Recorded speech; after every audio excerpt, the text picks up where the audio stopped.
अस्सलाम वालेकुम दोस्तों, मैं हूं आपका दोस्त अब्दुल वहाब और आज जो है हम 2.1.3 की थ्योरी करेंगे। तो उसमें सबसे पहले हमारे पास है अपर ट्रायंगुलर मैट्रिक्स। अब अपर ट्रायंगुलर मैट्रिक्स क्या होता है? सबसे पहली बात, ये एक स्क्वायर मैट्रिक्स होता है, यानी कि इसका ऑर्डर 1 बाय 1, 2 बाय 2, 3 बाय 3 इस तरह का होता है। दूसरी बात, इसके all elements below main diagonal are zero. Main diagonal के नीचे वाले सारे एलिमेंट्स इसमें जीरो होते हैं। ठीक है, लेट सपोज किस तरह से, सबसे पहले तो ये एक स्क्वायर मैट्रिक्स होता है। लेट सपोज ये होगा 3, 5, 6। ठीक है, मतलब ये होता है 3 बाय 3 का लेट सपोज स्क्वायर मैट्रिक्स होगा। ठीक है, ये इसकी मेन डायगोनल एंट्रीज है। मेन डायगोनल एंट्रीज के नीचे वाले सारे जीरो होते हैं इसमें। ठीक है, मेन डायगोनल के नीचे वाले अगर सारे जीरो हो तो उसको हम कहते हैं अपर ट्रायंगुलर, और मेन डायगोनल के जो ऊपर वाले होते हैं वो नॉन जीरो एंट्रीज होती हैं। लेट सपोज मैं हाथ की दे देता हूँ 2, 3, 4। मतलब ये आपकी डायगोनल एंट्रीज है। अगर डायगोनल एंट्रीज की नीचे वाली सारी जीरो हो और ऊपर वाली नॉन जीरो हो तो उसको हम कहते हैं अपर ट्रायंगुलर मैट्रिक्स। ठीक है, मतलब मेन डायगोनल के ऊपर वैल्यूज हो, नीचे जीरो हो, नीचे वैल्यू ना हो, ऊपर वैल्यूज हो, तो वो होता है हमारा अपर ट्रायंगुलर। ठीक है, इसका एक और एग्जांपल ले लेते हैं। लेट सपोज 1, 1, 1, ये हो गया 2, 3, 4 और ये सारे 0, 0, 0। तो इसको हम बोलेंगे अपर ट्रायंगुलर मैट्रिक्स, क्योंकि इसके मेन डायगोनल के ऊपर वैल्यूज हैं और नीचे जो है वो सारे 0, 0, 0 है। ठीक है, तो अब आप इसको नोट कर लीजिए, फिर हम चलेंगे आगे। तो हमारी जो अगली टॉपिक है वो है लोअर ट्रायंगुलर मैट्रिक्स। इसमें क्या होता है, ये भी as it is same square matrix होगा, यानी कि 1 बाय 1, 2 बाय 2, 3 बाय 3 का होगा। ठीक है, इसमें all the elements above the main diagonal are zero.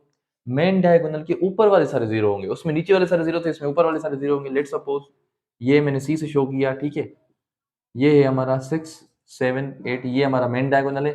Main diagonal के ऊपर वाले सारे जीरो होंगे, 0, 0, 0, और नीचे वाले कोई भी वैल्यूज हो सकते हैं। लेट सपोज 11, 13 और ये 16। ठीक है, अब ये आपका मेन डायगोनल है। मेन डायगोनल के ऊपर वाले सारे के सारे एलिमेंट जीरो हो तो उसको हम कहते हैं लोअर ट्रायंगुलर मैट्रिक्स। या मेन डायगोनल के नीचे वैल्यूज हो, ऊपर जीरो हो, नीचे वैल्यूज हो, तो उसको हम बोलेंगे लोअर ट्रायंगुलर मैट्रिक्स। ठीक है, एक और इसका एग्जांपल ले लेते हैं। लेट सपोज ये है 9, 8, 6। ठीक है, और ये हो गया लेट सपोज 0, 0, अपर तो 0 रखेंगे, नीचे रखते हैं 7, 6, 5। ठीक है, ये आपका मेन डायगोनल है।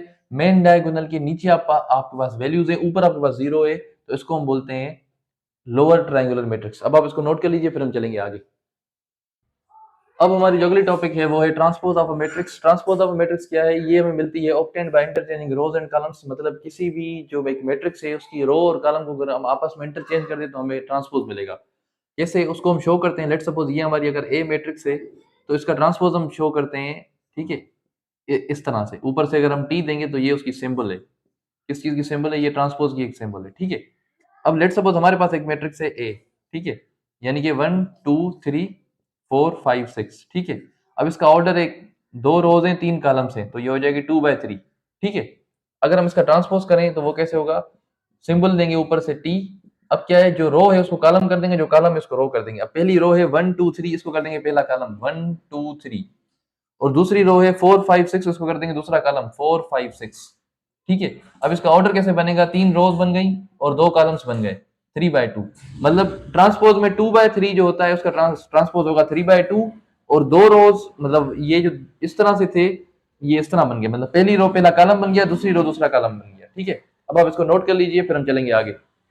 अब हमारी जो आगे की टॉपिक है वो है symmetric matrix and skew symmetric matrix. अब सिमेट्रिक मैट्रिक्स और स्क्यू सिमेट्रिक मैट्रिक्स क्या होता है? सिमेट्रिक मैट्रिक्स वो होती है जब ए का ट्रांसपोज ए के ही बराबर बने, और स्क्यू सिमेट्रिक मैट्रिक्स ये होती है जब ए का ट्रांसपोज माइनस ए के बराबर हो जाए। ठीक है, अब ए का ट्रांसपोज ए के बराबर कैसे होगा? उसमें एक एग्जांपल इसने दिया है। ए का एक इसने मैट्रिक्स दिया 1, 3, 3, 2।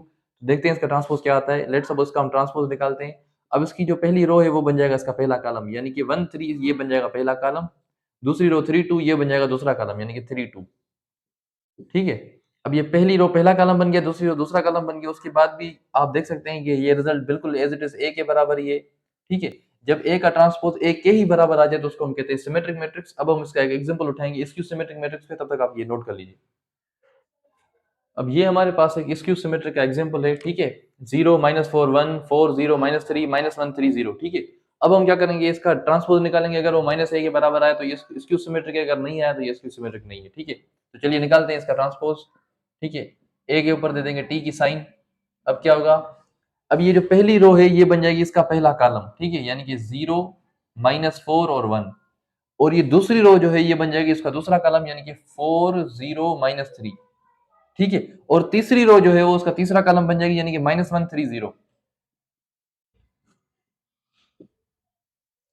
अब ये हमने ए का ट्रांसपोज कर लिया। ठीक है, अब हम क्या करेंगे, अब इसमें से मैं क्या करता हूँ, माइनस को कॉमन निकाल लेता हूँ, ठीक है।